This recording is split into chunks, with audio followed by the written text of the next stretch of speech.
en sortant d'un bal. On n'a pu l'amener qu'à la dernière danse.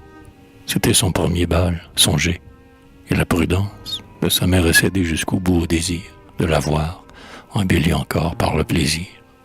Résister du regard au doigt qui lui fait signe, ou venir effleurer d'un air qui se résigne, l'oreille maternelle où sa claire voix d'or murmure ces deux mots suppliants. Pas encore. C'est la première fois qu'elle entre dans ces fêtes.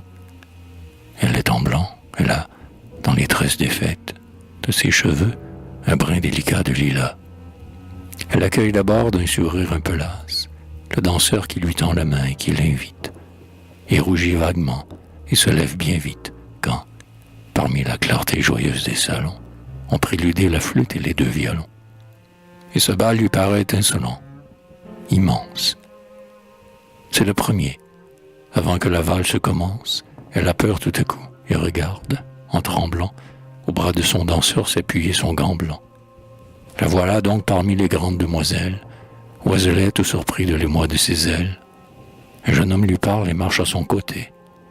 Elle jette autour d'elle un regard enchanté, et qui de toutes parts reflète des féeries, et devant les seins nus couverts de pierreries, les souples éventails aux joyeuses couleurs, semblent des papillons palpitant sur des fleurs.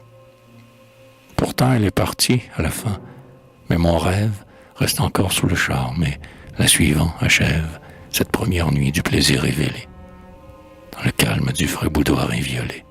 Assise, car la danse est un peu fatigante, elle ôte son collier de perles, se dégante et tressaille soudain de frissons ingénus, en voyant au miroir son col et ses bras nus.